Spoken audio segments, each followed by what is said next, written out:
Bueno, hermanos, como les decía al comienzo, estamos viendo el Sermón del Monte, hemos leído esos versículos y vamos a ir a al primer punto que vamos a leer ahí en el versículo 38.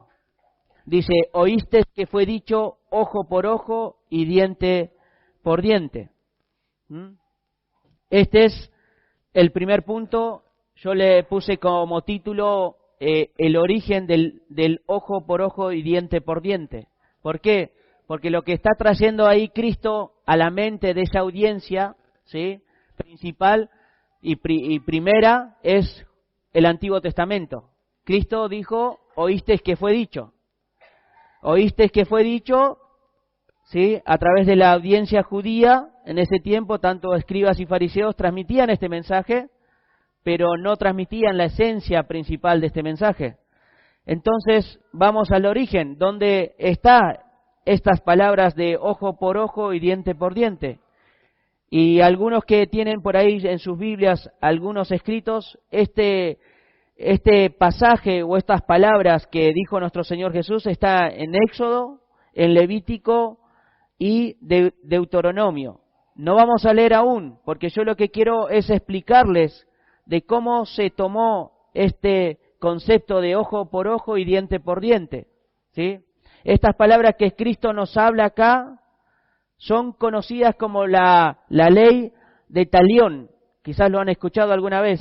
Yo no, en su momento una vez me había hablado un hermano y no sabía de qué era.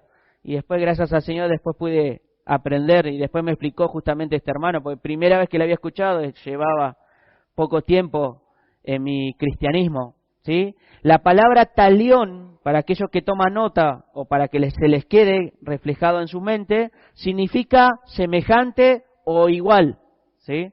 Por tanto, la ley del talión se basa en que un delito, ¿sí?, o un mal cometido hacia una persona debe pagarse exactamente con la misma medida o igual al mal ocasionado. No más y no más ni menos. ¿Me explico? Por eso es ojo por ojo, diente por diente, mano por mano, y así podemos ir repitiendo, ¿sí? Eso quiere decir, debe ser por igual, ¿sí? Eso quiere decir la palabra talión. También es conocida estas palabras de ojo por ojo, diente por diente, es conocida como la ley de medida por medida, ¿sí? Yo perdí un ojo y alguien me tiene que pagar a través de la misma medida. Es uno de los códigos antiguos del derecho, ¿sí? Aquellos que estudian derecho, bueno, Lara estuvo estudiando, calculo que habrán visto algo quizás. Yo no estudié nada, pero un hermano que estudió derecho decía que sí, justamente él narraba del hecho de cómo en la universidad le habían enseñado esto y de cómo de alguna manera inclusive decían, no, pero las tribus y demás también practicaban el hecho de ojo por ojo, diente por diente, no viene de la Biblia. Sin embargo, podemos ver que la palabra es mucho más antigua que por ahí las tradiciones o las cosas que uno ha visto practicar en distintas índoles, ¿no? Inclusive, bueno, si basándonos en eso, ellos también creen en distintas cosas, los mapuches, las distintas tribus y demás. Pero hay una esencia ahí, hay una esencia que el Señor pone en el corazón y en la vida de cada persona, ¿sí? El hecho de, justamente, de no irnos más, ¿sí?, del extremo, de no pasarnos más de la medida. Ojo por ojo, diente por diente, ¿sí? Leyendo, hermanos, el Antiguo Testamento podemos encontrar estas palabras, recién lo nombré, tanto en Éxodo, en Levítico y Deuteronomio. Le voy a pedir que me acompañen a Éxodo capítulo 21. Se los voy a leer en la versión de las Américas.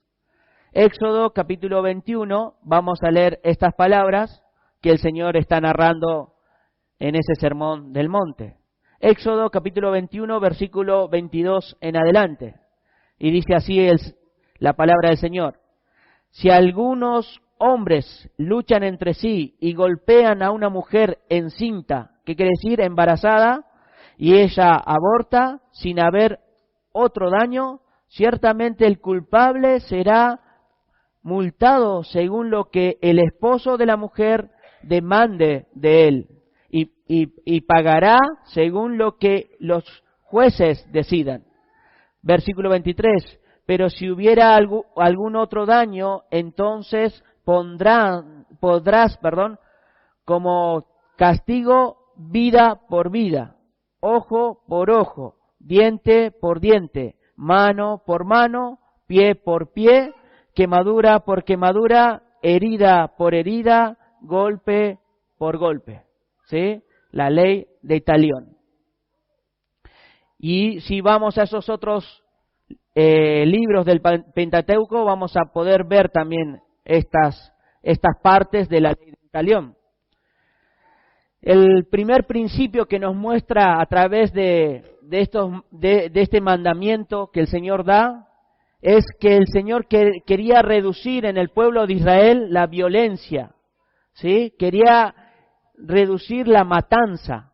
Hasta ese tiempo, o sea, el pueblo de Israel, acuérdense, habían salido de Egipto, estaban en el desierto, y cosas que habían practicado en Egipto quizás lo practicaban también en el desierto. Entonces el Señor empieza a estipular cosas, cómo se debe ordenar distintos aspectos de nuestras vidas, debe tener un orden.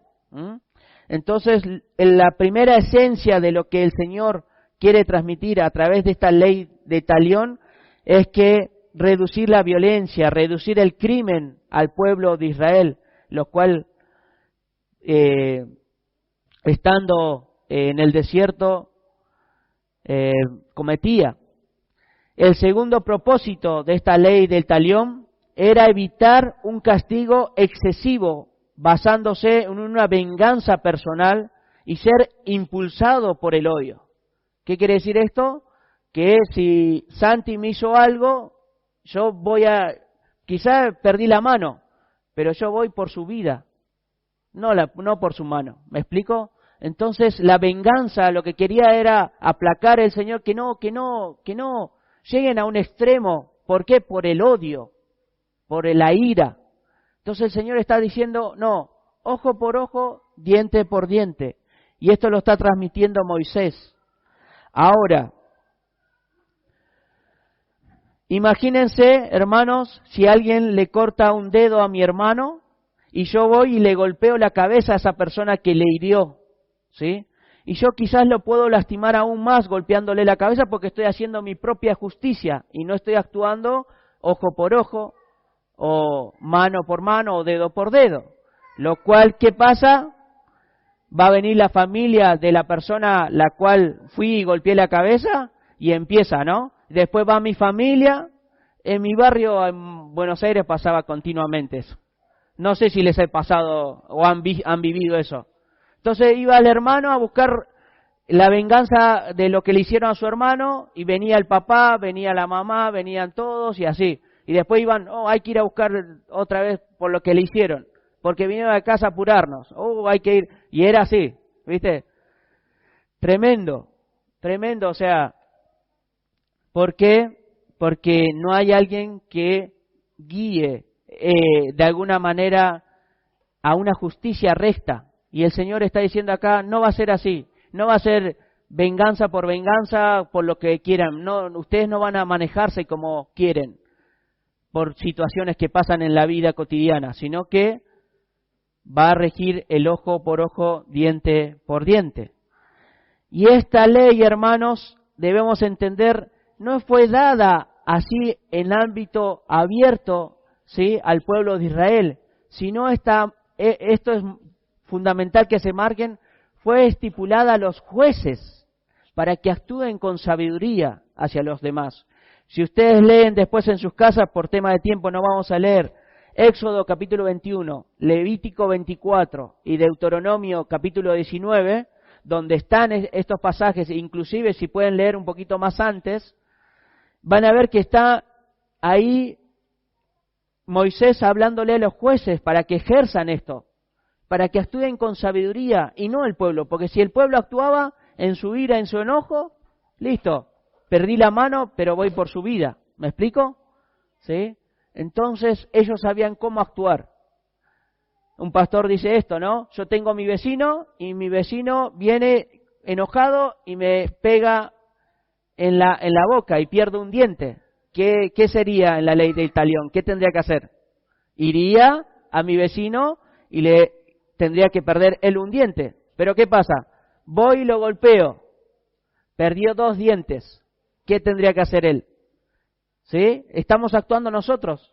Y quizá pasaba eso en el pueblo de Israel. No hay un juez de por medio. Él viene, me tiene que sacar otro diente. Y me saca 3 dientes, decía el pastor. ¿Se dan cuenta? Es lo mismo. Básicamente necesitamos un medio que actúe con sabiduría y mucho más con la sabiduría del Señor para que pueda emanar justicia.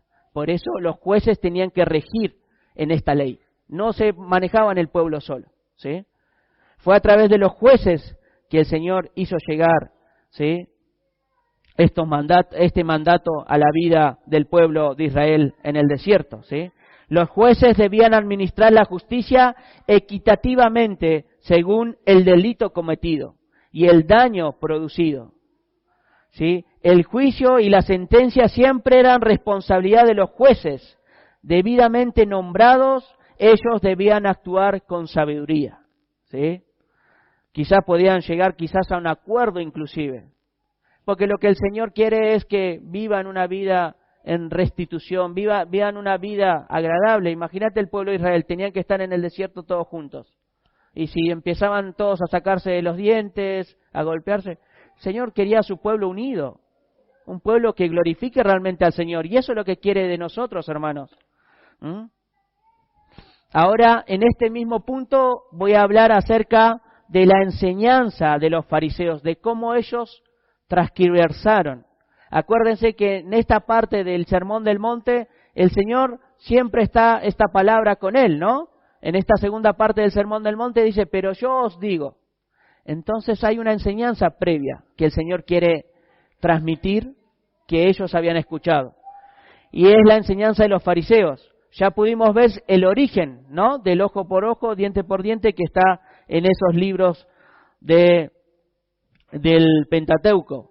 Pero ahora, ¿qué pasó en el tiempo del Señor con los fariseos? ¿Cómo actuaban ellos?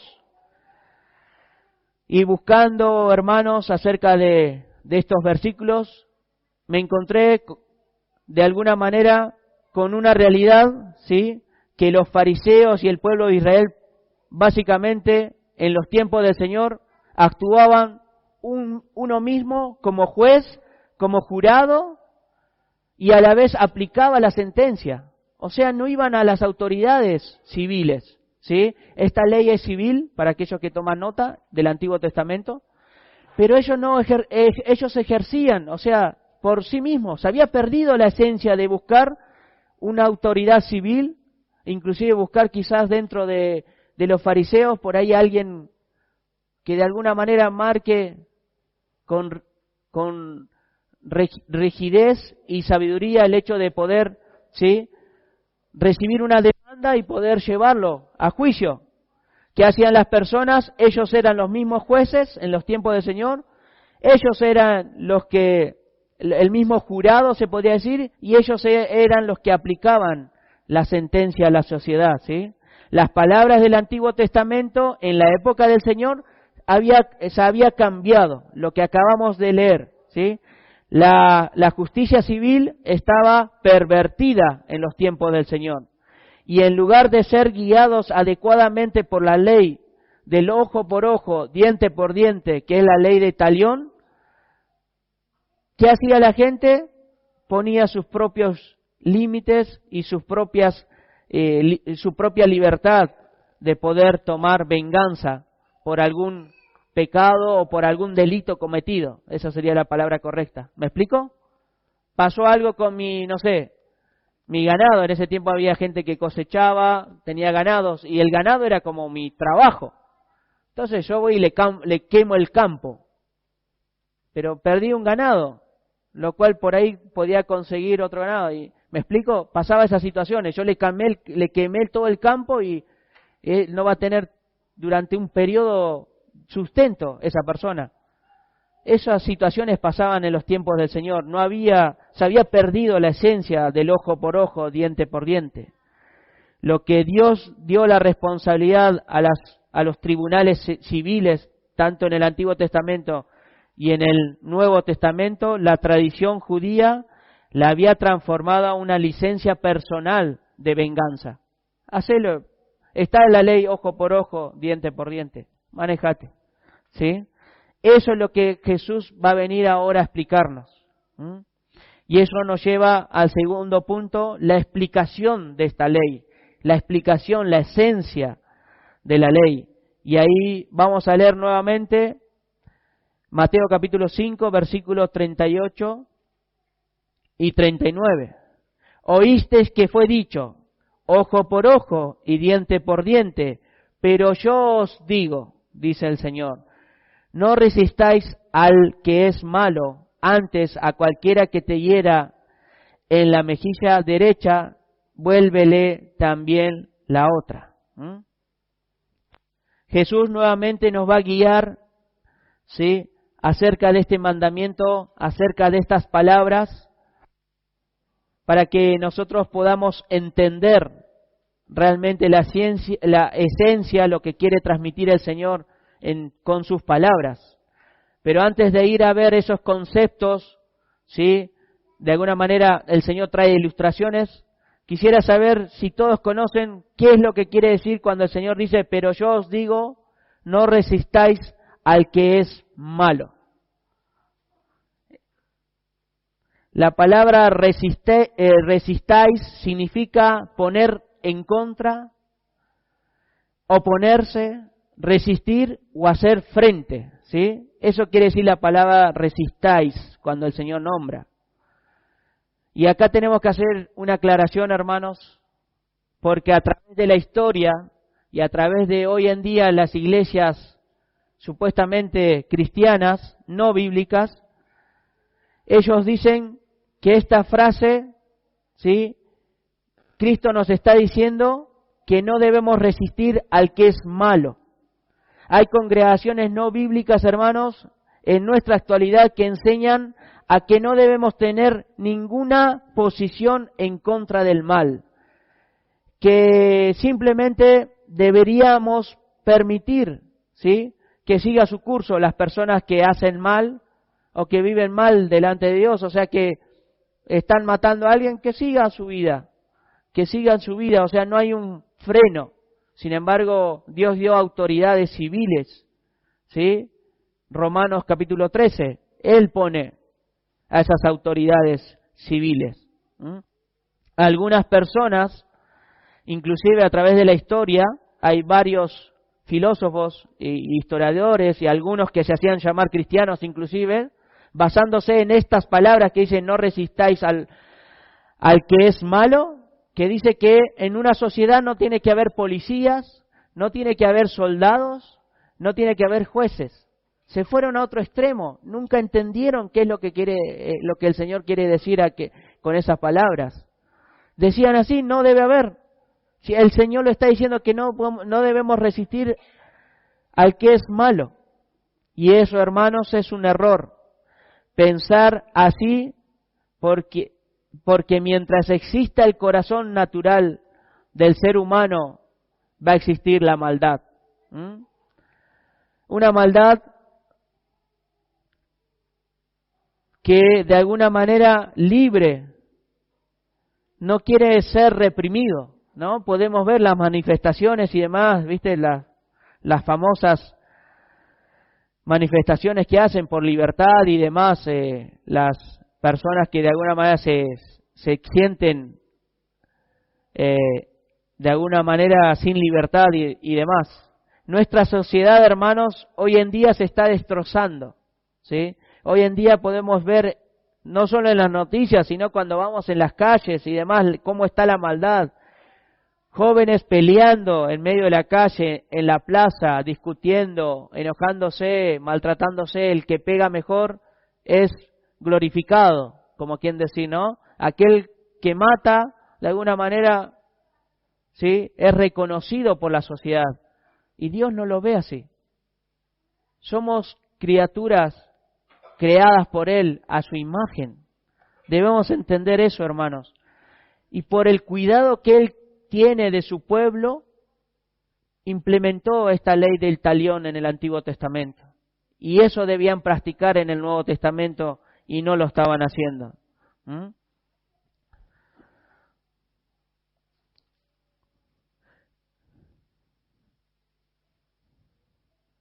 En nuestra sociedad, hermanos, hay cada vez más deterioro de las cosas, o sea, las personas se odian cada vez más. Bueno, estuve por Buenos Aires y en un trayecto de 40 minutos más o menos, vi discutiendo a 3 personas de auto en auto, camión, colectivo, 20 minutos. En 20 minutos personas discutiendo de acá para allá y no sé, uno quería bajarse del auto y demás. Así está la sociedad y no solo lo ves en Buenos Aires, sino acá.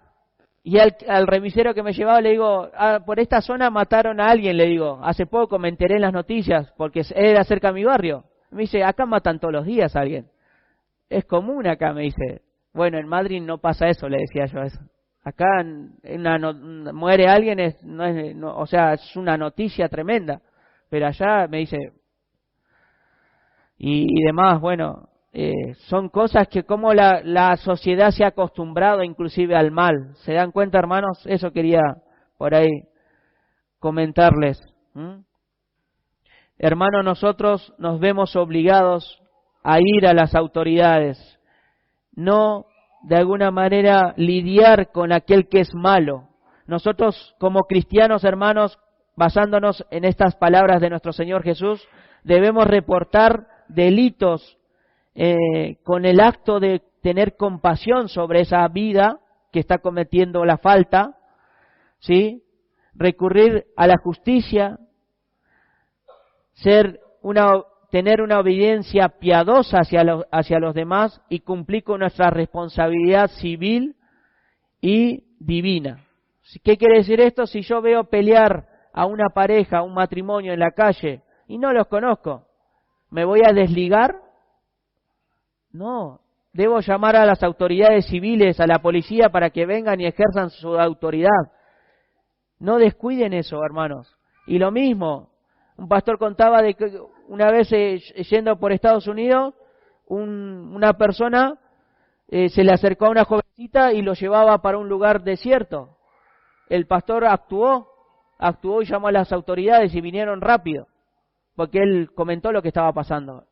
Pero si él se basaba en estos dichos que las personas creían a través de la historia e inclusive que enseñan que no debemos resistir al malo, me explico, no iba a hacer nada si se basaba en eso. Y la pregunta es, ¿qué iban a decir los padres a este pastor o a este hermano? ¿Se dan cuenta? ¿Sí? Debemos de alguna manera tener el discernimiento de cómo actuar, la sabiduría de cómo actuar en situaciones que nos ha pasado. Y en Madrid también se ve situaciones así que estemos atentos, hermanos. Lo que el Señor quiere decir, ahora yendo ya a la aclaración del Señor en ese aspecto, no resistáis al que es malo, ¿sí? Lo que está diciendo nuestro Señor es, básicamente está contradiciendo la mala interpretación de los fariseos que prohibían la venganza en las relaciones personales. En este texto se refiere al daño causado personalmente por alguien que es malo, ¿sí? O que actúa de mala manera. Jesús está hablando del resentimiento o del rencor y venganza personal.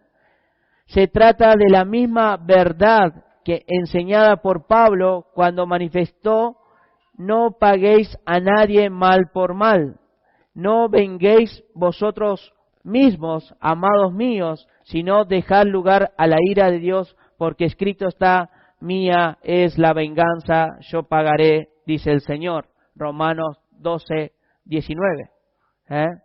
Entonces, de alguna manera, el Señor nos manda a actuar, no nos dice ese malentendido que hubo a través de la historia y hoy en día se manifiesta, que no hagamos nada, sino nos manda a actuar.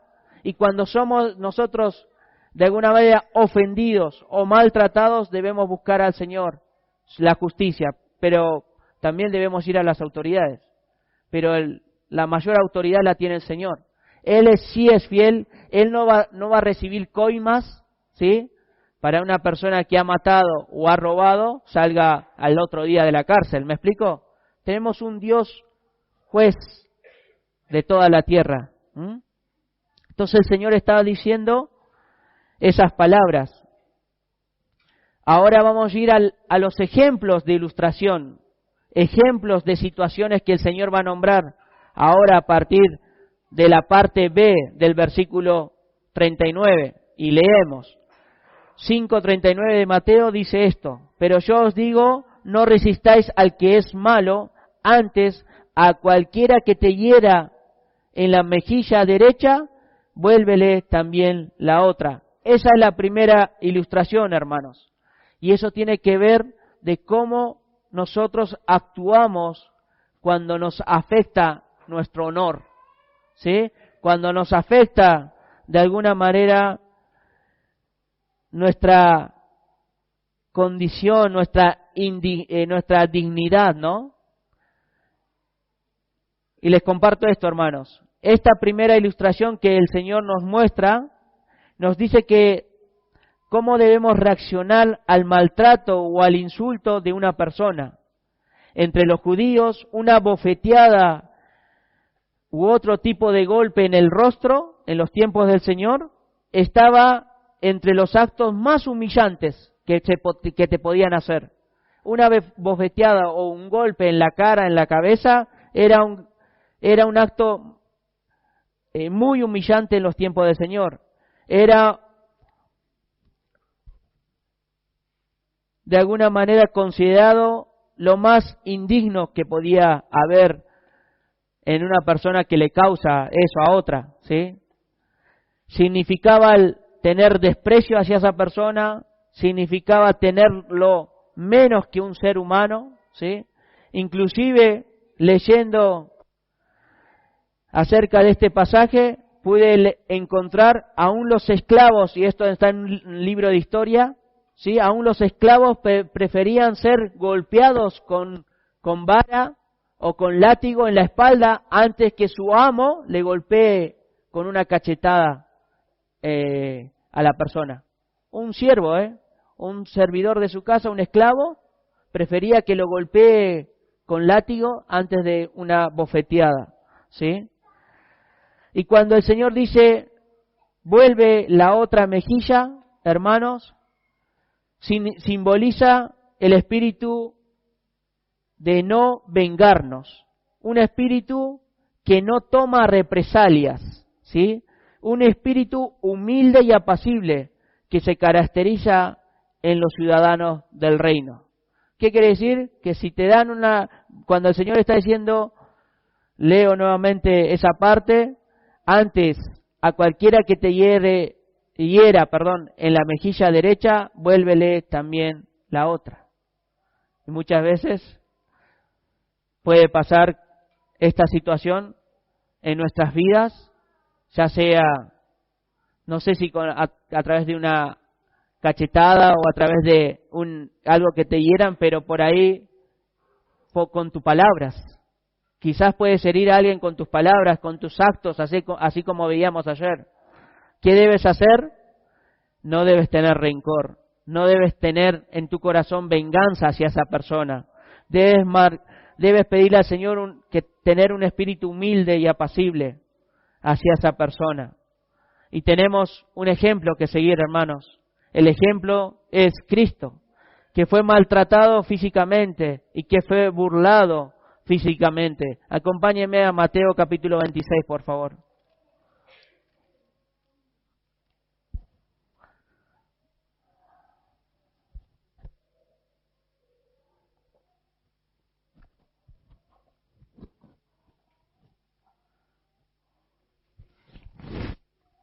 Mateo capítulo 26, versículo 67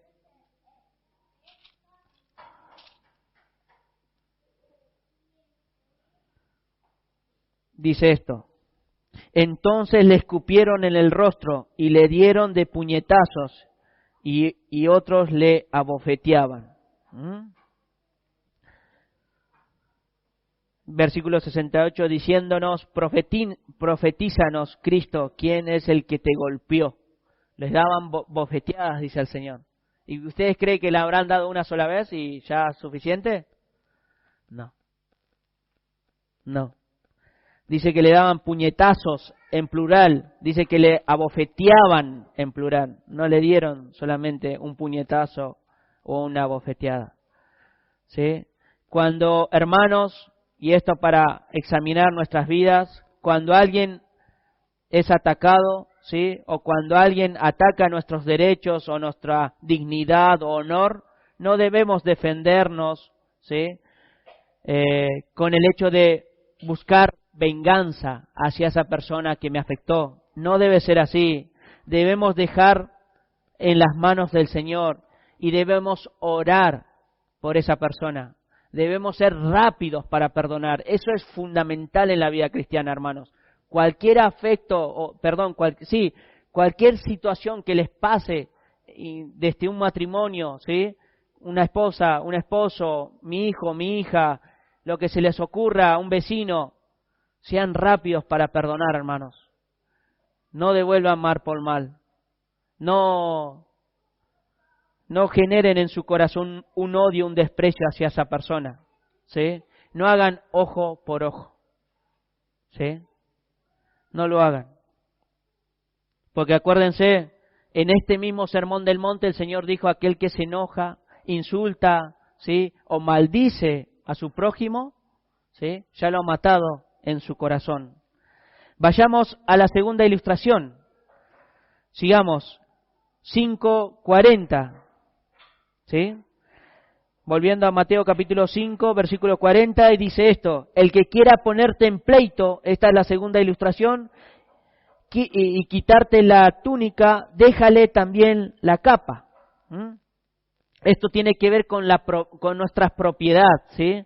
¿Qué harías vos cuando te piden algo o cuando de alguna manera el que quiere ponerte en pleito quitarte la túnica o dejar también, como dice el Señor, la capa, ¿sí? La túnica, para aquellos que no saben, es el tipo de ropa que usaban los judíos, ¿sí? En el interior, ¿sí? Eso es la túnica, y arriba de la túnica, a veces usaban uno o dos, había una capa, ¿sí? Es la prenda exterior que usaban los judíos en la época del Señor, que también les servía, ¿sí? La capa para taparse en la noche, ¿sí? Lo usaban como para cubrirse de noche, porque muchas veces les agarraba la noche en el desierto, ¿sí? Y usaban la capa para taparse, ¿sí?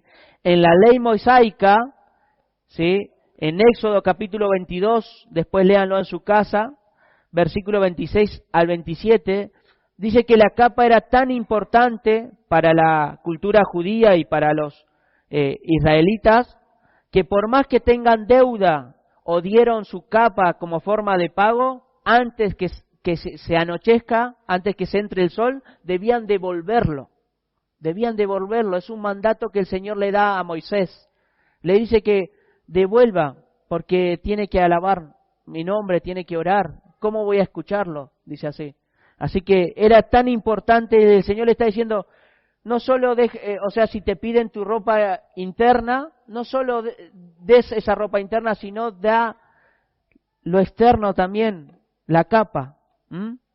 El Señor está usando lo que se llama en teología una hipérbole, que básicamente está usando un término exagerado el Señor. Básicamente le está diciendo: déjalo que todo, no solo tu ropa interna, sino lo externo también. Pero ¿qué quiere decir esto? Esto es lo que está hablando nuestro Señor. Tiene que ver con la persona que te genera el pleito. Cuando tengas pleito con tu adversario, en los tiempos del Señor, cuando una persona tenía un pleito o una situación, iba a los tribunales, el hombre podía perder su túnica o otra cosa de su ropa, ¿sí? De modo de pagar lo que esa condenación que le están juzgando, ¿sí? Pero el hombre necesitaba su capa, eso era importante. Entonces, ¿qué es lo que está mostrando el Señor a través de esta ilustración? Es esto, que el verdadero discípulo del Señor va mucho más allá en su entrega, va mucho más allá con aquella persona que le genera conflicto, ¿sí? Aún lo que es de mayor valor lo va a dejar, lo va a dejar. Y esto quiere decir un ejemplo claro, hermanos. Tengo un vecino y quería cerrar un ejemplo, no, nada más, la parte de su casa y se adelanta 2 metros hacia mi casa, hacia mi terreno. Y empieza la discusión de parte de él, empieza el pleito. Debo dejar.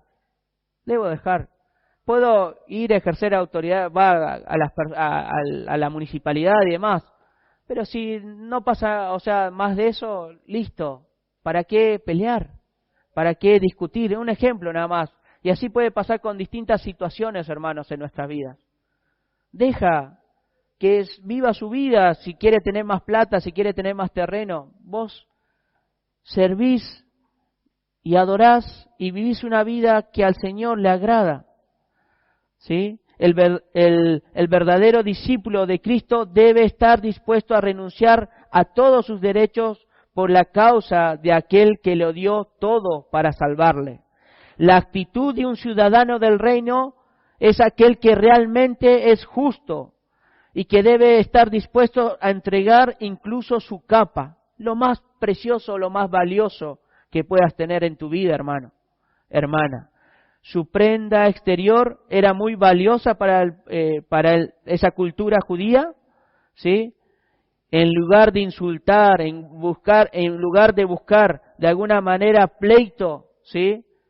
Porque esta persona se ha adelantado del terreno que le correspondía, dejo en las manos del Señor y no busco venganza. Nuevamente tiene que ver con el ojo por ojo. Se corrió, entonces yo voy por el otro lado y me corro un poquito más, que no se dé cuenta. Estoy haciendo ojo por ojo, ¿me explico?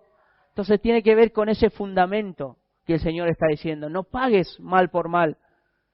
Quizá inclusive si vas humildemente orando al Señor, le puedes decir, mira, pasó esta situación, quisiera, muchas veces hay que hablar con la mujer inclusive, le puede hacer entender que está haciendo mal. ¿Me explico? Son cosas que, sobre todas las cosas hay que orar, hermanos, y hay que pedir sabiduría al Señor. El Señor fue sabio en todo aspecto cuando estaba. ¿No da diezmos a César? ¿El Señor no paga impuestos, mejor dicho? Dar a César lo que es de César y dar a Dios lo que es de Dios. Esa respuesta nunca se había escuchado en esos tiempos. El Señor cumple y le pide a Pedro que vaya y busque, para que no hable mal de él, para que no se genere pleitos o para que no se genere cosas que hablen mal del Señor. Para que no digan, está pecando, no está dando de sus impuestos. ¿Me explico? Entonces debe haber un corazón sincero. Y si de alguna manera es tu ropa que te llevaron de tu tendedero por ahí y demás, o tu comida que quizás te han robado, o quizás situaciones que pueden pasar en la vida particular nuestra, hermanos, tenemos al Señor, estamos bajo su cuidado. ¿Por qué? En Mateo capítulo 6, versículo 31, nos dice esto, ahí nomás, justamente en el Sermón del Monte. No os afanéis, pues, diciendo, ¿qué comeremos, o qué beberemos, o qué vestiremos? Esto es lo que estamos aprendiendo, ¿sí? Acerca de la vestidura. Porque los gentiles buscan todas estas cosas, pero vuestro Padre Celestial sabe que tenéis necesidad de todas estas cosas. Así que, hermanos, confiemos en el Señor, estamos bajo su cuidado, ¿sí? Y debemos tener sus promesas en mayor valor que las cosas materiales de este mundo. Y no buscar más conflicto, ¿sí? Con nuestros adversarios o aquella persona que quiere generar conflicto básicamente en nuestra vida, ¿sí? Aquel que quiera generar un pleito. Vamos a la tercera ilustración. ¿Estamos bien hasta acá?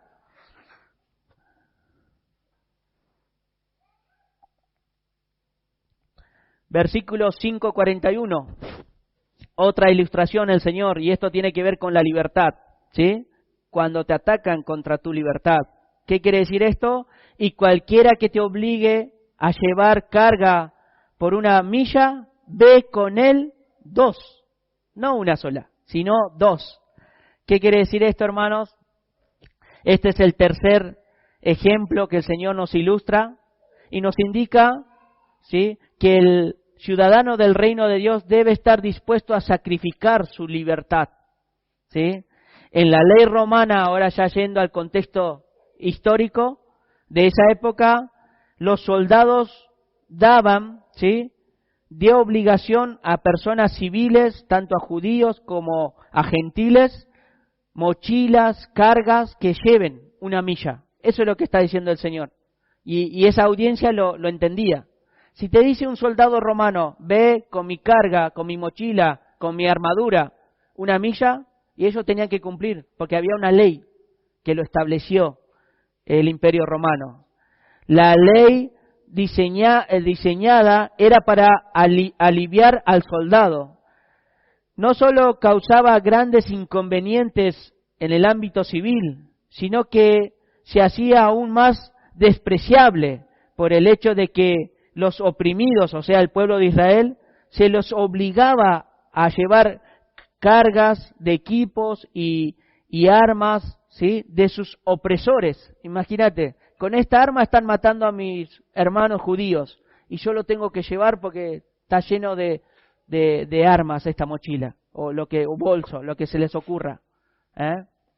¿Me explico? Entonces eran despreciados y eso es lo que quiere manifestar el Señor. Aún esas personas que desprecias, aún a esas personas que por ahí te mandan a hacer cosas de alguna manera que te limitan en el hecho de tu libertad o el hecho de poder ejercer, ¿sí?, lo debías hacer.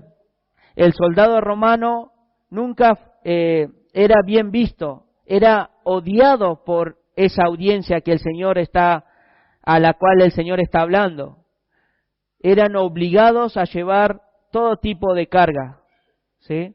Pero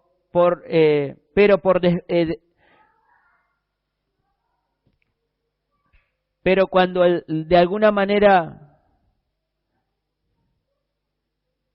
cuando a nosotros se nos pide, hermanos, o si estaríamos en ese tiempo para llevar una carga, el Señor nos está diciendo, no lleves 1 milla, sino lleva a 2, ¿sí? Lleva con buena gana, ¿sí? No solo de una manera voluntaria, con ganas, ¿sí?, sino debes hacerlo dispuesto a poder llevar más de lo que se te pide, ¿sí?, el recorrido. Cuando nos despojemos, hermanos, y nos despojamos de nuestra preciada libertad y nos esforzamos en poder glorificar al Señor, ¿sí?, en marcar esa obediencia al Señor, el ser testigos de la justicia, sabiendo que en Él tenemos libertad, una libertad preciada en el mundo, ¿sí?, que se trata de la libertad del pecado. Somos libres en el Señor del pecado. Y si alguien nos pide, ya sea en el trabajo, hoy te vas a quedar 1 hora, pídanle que quédense 2. Pero de alguna manera el Señor nos está pidiendo que hagamos con buena actitud las cosas que se nos pide. Y en ese tiempo era crudo, porque eran golpeados. Y tenemos el ejemplo, hermanos, de Simón de Cirene en los evangelios. Se dice en la historia que él venía de cosechar, o sea, de haber trabajado en el campo. ¿Y qué hace un soldado romano? Le pide que lleve la cruz de Cristo, la cual estaba llevando nuestro Señor. Y él se rehúsa. Eso es un ejemplo claro para entender el contexto histórico. Sabía la ley, que él debía llevar lo que el soldado romano le pidiera, lo lleva. Simón de Cirene es un ejemplo, ¿sí? Él llevó la cruz de nuestro Señor y Salvador Jesucristo hasta el Gólgota y luego sería crucificado en ese lugar nuestro Señor. Entonces, el Señor está manifestando eso. Aún cuando se te quita la libertad o de alguna manera tenés que cumplir con lo que se te pide, excepto que vaya contra la ley del Señor, hacelo. Y hacelo con buena gana. Hacelo con buena gana. Y cualquiera que te obligue, leo nuevamente ese versículo, a llevar carga por una milla, ve con él 2. Ahora vamos a la cuarta ilustración, hermanos. Mis bienes. Versículo 5:42, ahí de Mateo. El que te pida, dale, y al que quiera tomar de ti prestado, no lo rehuses. No se rehuses, perdón. El que te pida, dale, y el que quiera tomar de ti prestado, no se lo rehuses, dice el Señor. En este sentido práctico, podemos ver, comparando con los otros 3, si vemos, por ejemplo, nuevamente en el 39, la segunda parte, 39b, sería: cualquiera que te hiera la mejilla derecha, vuélvele también la otra. ¿Sí? De alguna manera, esta cuarta ilustración es diferente a las tres anteriores. Miren lo que dice en el 5:40, el que quiera ponerte en pleito, quitarte la túnica, déjale también la capa, o sea, haz algo. ¿Sí? El doble, te pide algo, hazlo. Y el otro, cualquiera que te obligue a llevar carga por una milla, ve con él 2, actúa, el doble, hace, te pide la túnica, dale la capa, te pide, de alguna manera, te pide o te golpea o te hiere una mejilla, vuélvele también la otra. Y en esta cuarta ilustración el Señor dice: el que te pida, dale. El que quiera tomar de ti prestado, no se lo rehuses. Cambia de alguna manera la palabra el Señor ahí. El deseo de poseer y querer más y más es una característica de la persona natural caída. ¿Qué quiere decir esto? Tengo un auto, pero quiero el próximo año otro auto, otro auto, otro auto. Tengo una casa, quiero otra casa y otra casa. Quiero ropa, más ropa. Y así se les puede nombrar distintos conceptos. Así está la mente humana sin el Señor. Pero el Señor nos dice: contento con lo que tenéis. Sigo hablando acerca de ese pasaje. Así está la humanidad caída, el de querer poseer más y más. No nos gusta, hermanos, renunciar ni siquiera, ¿sí?, algo temporal a lo que nos pertenece, ¿sí? No nos gusta, no, mi campera no lo voy a prestar, es mi campera y voy a tener más inclusive, ¿no? Un ejemplo. Inclusive en la vida cristiana o en los cristianos a menudo se ve, hermanos, que lo que les pertenece les cuesta compartir, les cuesta dar, sin saber que somos mayordomos del Señor en esta tierra. La plata no es nuestra, lo que tenemos no es nuestro, lo que se les ocurra no es nuestro, sino que el Señor nos los da, ¿para qué? Para ser buenos mayordomos, para ser buenos administradores de lo que el Señor nos da. A Él sí le pertenece todo.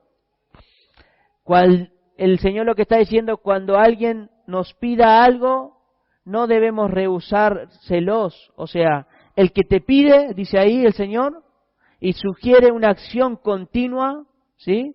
El que te pide, como alguien de alguna manera solicitando una limosna continuamente: vine hoy, ¿me das algo para comer? Voy al otro día, ¿me das algo para comer? Eso es continuamente. Eso quiere decir el que te pide. Es una acción continua de todos los días. Y mi pregunta es, ¿cómo reaccionas, hermano o hermana, a esa acción? Imagínate, un vecino viene todos los días pidiendo azúcar, al otro día arroz, al otro día tenés algo de pan. ¿Cómo actúa tu corazón? ¿Cómo está el Señor viendo eso? ¿Cómo se ven ustedes, hermanos, ante un acto? Eso quiere decir el Señor ahí. Aquella persona que te pida continuamente, no una sola vez, no solo un día.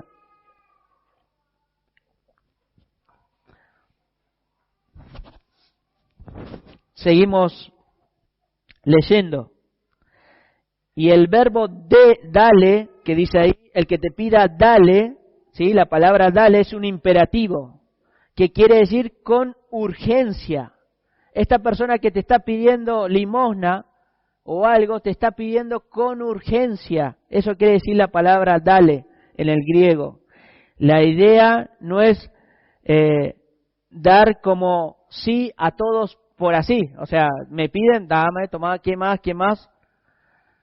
Se dice que un cristiano en la Universidad de Estados Unidos empezó a dar a todos los mendigos de esa ciudad y terminó debiendo a la universidad la cuota mensual. ¿Por qué? Porque él había leído estos pasajes y se había ido al extremo. Daba todo, empezó a dar su ropa, empezó a dar de su dinero y demás, y llegó un momento que ya no podía cubrir su gasto en la universidad. Entonces, hermanos, quiero llevarles a meditar en este aspecto. Nosotros debemos sí cumplir este mandamiento, pero debemos ejercerlo con sabiduría, porque el concepto de este versículo, leo nuevamente, el que te pida, dale, el que quiera tomar de ti prestado, no se lo rehuses, pero el que te pida, ese es el fundamento de ese versículo, o de alguna manera la parte fundamental debe ser con necesidad. La palabra pida, aquel que te pida debe tener realmente necesidad. Por eso nosotros debemos actuar con sabiduría. Estamos en la calle, estamos yendo en el auto, se acerca alguien, ¿me das algo? Quizás tengo unas galletitas, no tengo, voy y le compro comida. Eso es actuar con sabiduría, no le doy plata.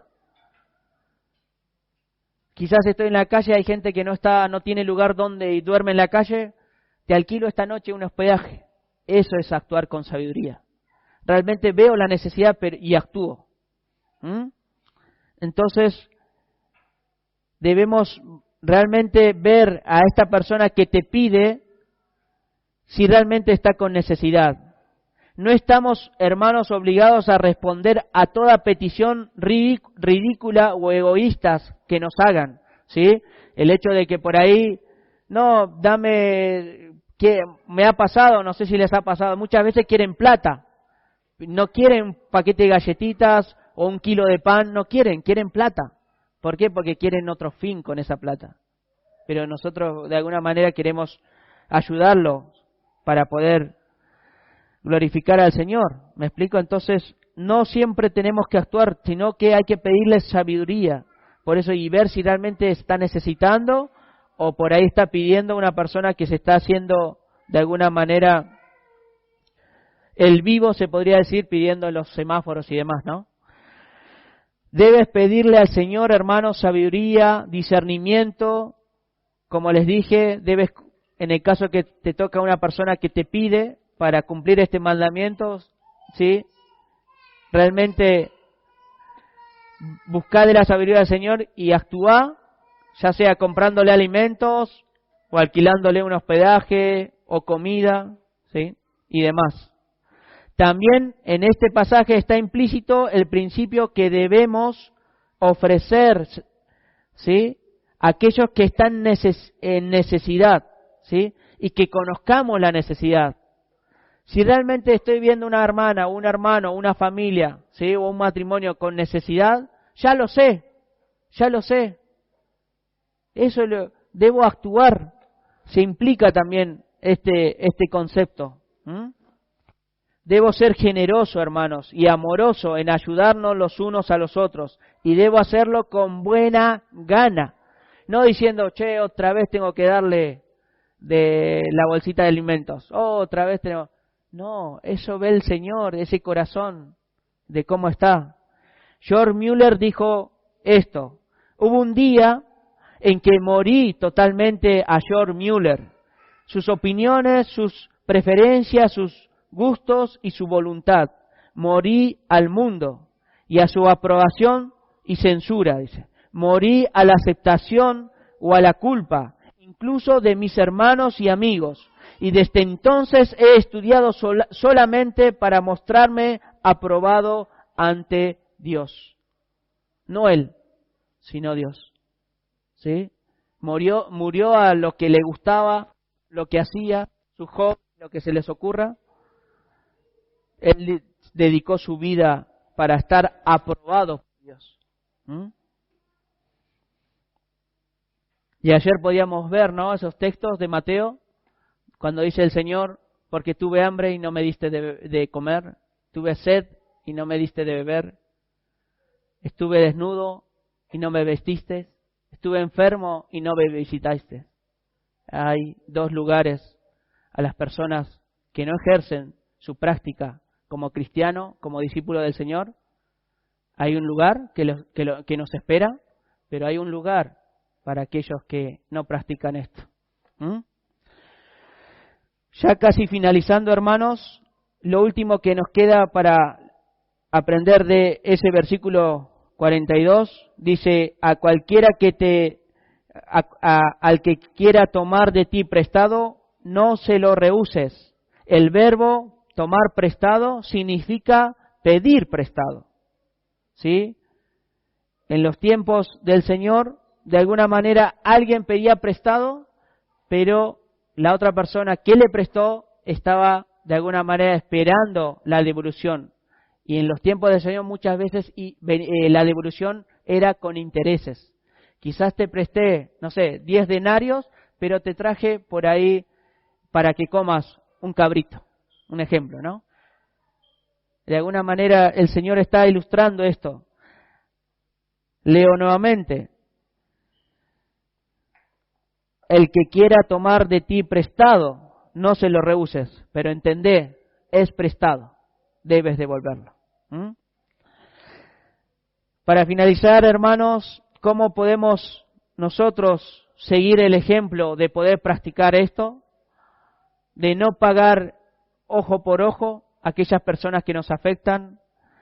Dijimos que no, de alguna manera, aquel que nos hiera, y pueden pensar en el ámbito de trabajo, un jefe quizás, un compañero de trabajo, que todo el tiempo está hiriéndote con cosas, palabras y lo demás, o injusticias en el trabajo, compañeros, amigas, familiares. No actúes mal por mal. ¿Sí? Y situaciones que podemos pasar, no solo aquel que nos genera pleito, basándonos en el versículo 40, o aquel que te obligue, ¿sí? Quizás tengas un jefe que no se puede soportar, orá al Señor. Y así situaciones, quizás tengas un familiar que viene a visitarte y todo el tiempo te desenfoca del Señor. Orá por esa persona, perdoná, pedile al Señor que obre en tu corazón, amalo, orá mucho por esa persona, porque en la oración vas a encontrar el consuelo del Señor. En la oración vas a poder amar a esa persona y recurrir al Señor para que el Señor lo salve, porque su condición en la cual está es lo que le lleva a ejercer ese mal que está en él. Algo que debemos meditar, hermanos, que el Señor es el que, lo que decía al principio, el juez de toda la tierra, y Él va a ejercer justicia. Nosotros debemos descansar en el Señor. Debemos descansar en el Señor. Si hay algún hermano que tiene deuda o alguien que le debe y eso le limita a su relación con el Señor, o si hay conflictos en tu familia, en tu hogar, tu marido, tu esposo, tu esposa y lo que se te ocurra, buscad al Señor, desechá eso, Eso es lo que el Señor quiere decir. Amalo. Mostrate con gratitud a esa persona. Pero muchas veces algo que aprendí, al no perdonar, hermanos, hay una barrera ahí que nos impide esa relación con el Señor. Busquen del Señor para que quite esa barrera de su corazón y de su mente. Debemos perdonar, hermanos, debemos perdonar. Debemos actuar como el Señor nos está diciendo acá. Cuando el Señor en la cruz del Calvario entregó su vida, podemos decir que Dios Padre le dijo: ¿quieres la vida de la humanidad? ¿Quieres salvar a la humanidad? Tiene que ser ojo por ojo. Tu vida por la vida de ellos. Y Cristo lo hizo. Su vida por la vida de nosotros, hermanos, en la cruz del Calvario. De ahí viene la motivación cristiana. De ahí viene las misericordias del Señor. En 1 Pedro, el apóstol Pedro nos recuerda esto, hermanos. Capítulo 2, versículos 20 y 23, y con esto casi termino. ¿Qué gloria es si pensando sois abofeteados y soportáis? Mas si haciendo lo bueno sufrís y lo soportáis, esto ciertamente es aprobado delante de Dios, pues para esto fuisteis llamados, porque también Cristo padeció por nosotros, dejándonos ejemplos, hermanos, hermanas, para que sigamos sus pisadas, el cual no hizo pecado ni se halló engaño en su boca, que en cuando le maldecían no respondía con maldición, cuando padecía no amenazaba, sino encomendaba la causa al que juzga justamente, y no como los que juzgan sobre esta tierra. Así que encomendemos nuestras vidas, hermanos, al Señor. Y a aquel que no está en el Señor, tengo una noticia para decirte, que estos fragmentos de estos versículos no vas a poder cumplirlos, niño, joven, adulto. ¿Por qué? Porque necesitas nacer de nuevo. Necesitas ver esa pobreza de espíritu. Porque el Señor dijo en Mateo 5:3, bienaventurados los pobres en espíritu. ¿Qué quiere decir esto? Aquellos que no se creen nada delante de Dios, que están en bancarrota espiritual, que necesitan de alguien que venga a salvarlos. Son pobres, son mendigos. Señor, sálvame. Necesitas recurrir al Señor para que te salve, porque estos mandamientos y estos conceptos que acabamos de analizar es para los cristianos. Tienes que venir en arrepentimiento y fe, porque esa promesa que dice ahí, bienaventurados los pobres en espíritu, porque de ellos es el reino de los cielos. Y después continúa las siguientes bienaventuranzas. Eso se va a cumplir en tu vida si confías, niño, joven, adulto, en la persona de Cristo. Si te arrepientes de tus pecados y entregas tu vida completa, que ahora es de pecado, a la obediencia de Cristo. Porque Cristo dice que nos santifica, nos hace una nueva creación. Y ya no nos deleitamos en el pecado, lo cual el Dios aborrece, sino nos deleitamos en Cristo, lo cual Dios ama. Ama. Y es su Hijo amado.